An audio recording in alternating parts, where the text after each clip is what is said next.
ఒకే ఒక్క మాటతో అమెరికా అధ్యక్షుడు ట్రంప్ మైండ్ బ్లాక్ చేశారు రష్యా ప్రెసిడెంట్ పుతిన్. భారతదేశంపై ఒత్తిడి తీసుకువచ్చి తమ పని కానిచేద్దామనుకుంటే అది కుదరని పని అని కుండబద్దలు కొట్టారు. ఎవరి మీదైనా ప్రెషర్ తీసుకువచ్చావో, పన్నులు పెంచావో లొంగ తీసుకువచ్చేమో కానీ ఇండియాపై ఆ ఆటలు కుదరవన్నారు ఆయన. అదొక్కటే కాదు, భారత్కి మరో బంపర్ ఆఫర్ ఇచ్చారు పుతిన్. ఇందుకే ఏంటా bumper offer? Watch the story. 5th generation stealth కాదు, దాని తాత లాంటిది తయారు చేద్దాం. ట్రంప్ కి డైరెక్ట్ అండ్ ఇండైరెక్ట్ షాక్ ఇచ్చేసిన పుతిన్.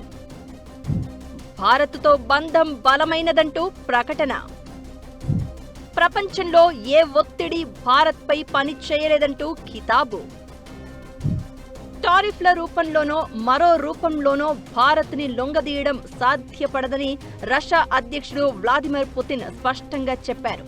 అమెరికా రష్యా క్రూడాయిల్ కొనకుండా చూసేందుకు భారత్ పై పన్నుతున్న వ్యూహాలు, వేస్తున్న పన్నుల నేపథ్యంలో పుతిన్ స్పందన అత్యంత కీలకంగా మారింది.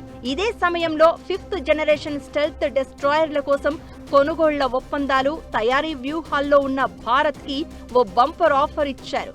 సుఖోయ్ 57 యుద్ధ విమానాలను కలిసి తయారు చేద్దామని ప్రతిపాదించారు. మరోవైపు అమెరికా, యూరప్తో భారత్ వాణిజ్య బంధాలు పెరుగుతున్నంత మాత్రాన అది రష్యాకి ప్రతిబంధం కాదని చెప్పారు పుతిన్. భారత్తో రష్యా స్నేహబంధం కాల పరీక్షలకు తట్టుకుని నిలిచిన బంధంగా వర్ణించారు. నెహ్రూ కాలం నుంచి ఇప్పుడు మోదీ వరకు అందరూ ప్రధానులు తమ దేశం ప్రజలతో ఎంతో సన్నిహితంగా మెలిగారు అన్నారు పుతిన్.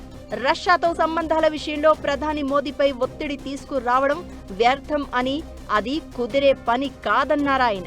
సెయింట్ పీటర్స్బర్గ్ లో అనేక వార్తా ప్రసార మాధ్యమాల సాక్షిగా ఈ మాట చెప్పారు పుతిన్.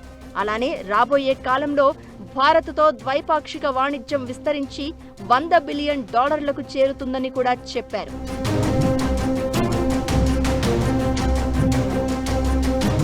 ఇదే సమయంలో రష్యా సొంతంగా డెవలప్ చేసిన సుఖోయ్ ఫైటర్లను భాగస్వామ్య పద్ధతిలో తయారు చేద్దామంటూ భారత్కి ఆఫర్ ఇచ్చింది. Sukhoi 57 Russian made 5th generation stealth కాగా, ఇది అమెరికాకి చెందిన F-22 Raptor, F-35 lightning II వంటి విమానాలకు దీటుగా రూపొందింది. రాడార్కు తక్కువగా కనిపించే స్టెల్త్ సాంకేతికత, సూపర్ క్రూయిజ్ సామర్థ్యం, అత్యాధునిక సెన్సార్ వ్యవస్థలు, ఎలక్ట్రానిక్ వార్ఫేర్ సదుపాయాలు, long range attacking capacity Sukhoi 57 సొంతం. వైమానిక దాడుల్లో డామినేషన్ కోసం, భూభాగ లక్ష్యాలపై దాడులు, ఎలక్ట్రానిక్ యుద్ధ చర్యలు, లాంగ్ రేంజ్ అటాకింగ్స్ లో ప్రిసిషన్ కెపాసిటీ వంటి విభాగాల్లో సుఖోయ్ 57 వినియోగిస్తున్నారు. నిజానికి ఈ ప్రాజెక్ట్ కొత్తదేం కాదు. 2000 సంవత్సరాల మధ్య కాలంలో 5th generation fighter air craft FGFA పేరుతో భారత్ రష్యా సంయుక్త ప్రాజెక్ట్ ప్రారంభమైంది. కానీ మధ్యలోనే ప్రాజెక్టు వయబిలిటీతో పాటు మన సందేహాలతో అదలా పెండింగ్ లో ఉండిపోయింది. ఇప్పుడు మన అవసరంతో పాటు భౌగోళిక ఉద్రిక్తతల నేపథ్యంలో పుతిన్ ఇచ్చిన ఆఫర్ ప్రాధాన్యత సంతరించుకుంది. ఒక్క చైనా, పాకిస్తాన్ మాత్రమే కాదు, అగ్రరాజ్యం అమెరికాకే దడ పుట్టించే ఈ యుద్ధ విమానాలను మన గడ్డపైనే తయారు చేస్తే అది మన రక్షణ రంగానికి పెట్టని కోటగా మారడం ఖాయం.